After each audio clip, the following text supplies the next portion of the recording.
Good evening, everyone. What up, what up, what up? So, hey, y'all, we are out here just now leaving the movie theater. Can you see that? It's backwards, though, but it says warehouse movie theaters. We're just now leaving, and we are doing a live on the spot review for the movie that we just saw. What movie we just see, though? So, Michelle and I just went to see Blue Beetle. For those of y'all that don't know, going to the movies is our thing.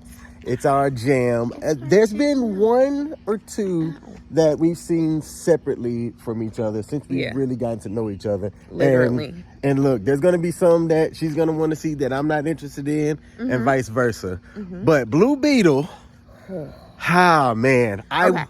Spoiler alert. Spoiler alert. Spoiler alert. Anything that we say from here on out is a spoiler. Okay?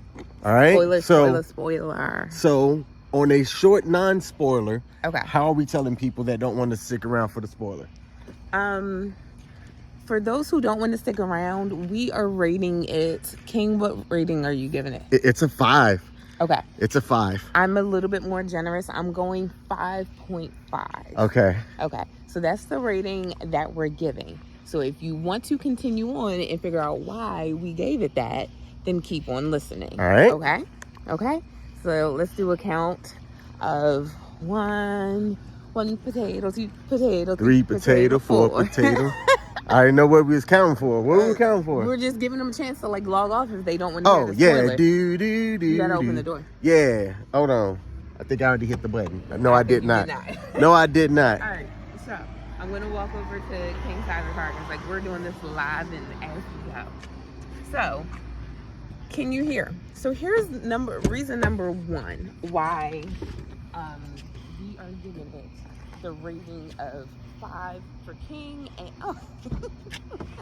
Gotta get it for the ticky-tacky. All right. The reason why we're giving it a 5 for King and a 5.5 for me. My first issue with the movie is I'm gonna jump to like the first thing that I remembered, which is that in the movie there is a woman and she is she's not, I wouldn't say she's the main character. She's the lead female character. And the issue with her, light, let there be light. Where's light? Okay. The main issue with her was that they said that she was Brazilian, right? But the main family was Mexican. And the family would speak in Spanish, like clear Spanish. And the woman would be able to respond. And I'm not saying that a Brazilian doesn't understand Spanish, but what I am saying is that the native tongue of Brazil is not Spanish. The native tongue of Brazil is Portuguese. Exactly. So that was a problem for me. I felt like that was an inconsistency. Like, because they never alluded to the fact that she spoke Spanish. A matter of fact, you could tell that she was speaking an English accent. But it's like that don't sit right with me. So that was one thing for me. The saving grace, and this is just nitpicking, the saving grace could be she's a bajillionaire. So there's a chance she knows 8 different languages.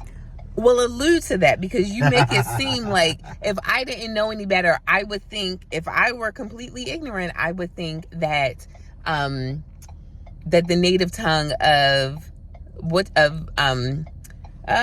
Brazil was Spanish because she understood it. So that was thing number 1 for me. What was your number 1? It seemed like there were 5 different directors. Like the comedy was there. Some of it was forced.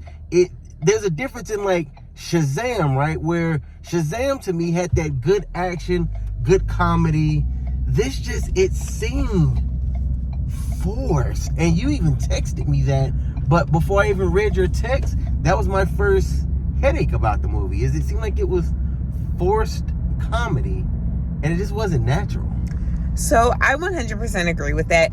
I believe that George Lopez is in this movie. And you know anything that George Lopez does, he's going to be hilarious with it. But I felt like the comedy was forced. And we weren't in a packed theater. I mean, we just came from a 10 o'clock showing that ended at 12:22. I felt like it was forced.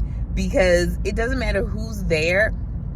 If something is funny, if we go and we see a Marvel movie where there's comedy, like everyone in the theater knows that is comedy. And I felt like for some moments of this, there was no comedy. And there was something that King said that I loved. He said that if George Lopez hadn't been in the cast, it wouldn't have been funny the way that it was. And I 100% agree with that. So he gave points for casting because, like, hey, thank you for casting George Lopez. All right. What was something else that bothered you in the movie?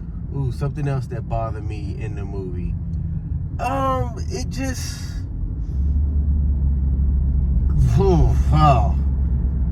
The way that you got all of this death, destruction, or whatever, things that are happening throughout the movie, and the way that people would react to bullets flying everywhere, the way that the family, when he first transformed, was like, he's just like, there's a difference in campy to be campy because it's designed and produced that way versus what that delivered. Because at times it seemed like it'd be serious. At times it seemed like it'd be campy. At times I don't know what they were trying to do, but just the way that people would react to things was just off. I agree. So essentially King is saying that something would happen and the way that the cast would respond was a little bit off. So we got like about 2 minutes left. And one thing that I want to say, DC and Marvel do things differently, right? Like, we know this. But one thing that DC is known for is the anonymity of their superheroes. So for me, something that was inconsistent was the fact that he was able to change into Blue Beetle on the street and when nobody say nothing. And I'm like, no. DC believes in anonymity. Why is he able to transform on the street? And then furthermore, there was that one scene where, like, again, we said spoilers, where the house caught on fire. And like, bro, you were in a busy, what is supposed to be like a very Latinx neighborhood. And when nobody out on the street, when nobody out there paying attention, like, oh my gosh, why is this house catching on fire? Like, where is everyone? Like, no. When nobody there. And to me, that didn't seem realistic. Mm-hmm. And with as tight of a compact street that the house was on, if that house is on fire with the non-response that 911 and the firemen had, other houses are also catching on fire. But when you get to the house later on, just that one house was ablaze, and the rest of the other houses near it looked perfect. All right, so that was our live on the spot. Hey P, thanks for joining. That was our live on the spot review for Blue Beetle. Again, we said there were nothing but spoilers. Spoiler alert. Pew, pew, pew, pew, pew. Oh my God, did I do that correctly? Yep. Ow! You're about to lose your signal here in a sec. I know. So I'm going to log off. We love you all. Make sure you stay tuned as we get some more live reviews, because I believe on the 31st, we are going to go see Equalizer 3. So make sure you tune in. We love you all. We'll see you on Monday as we go live. Have a wonderful evening. Say bye-bye. Deuces. Deuces. Bye, y'all.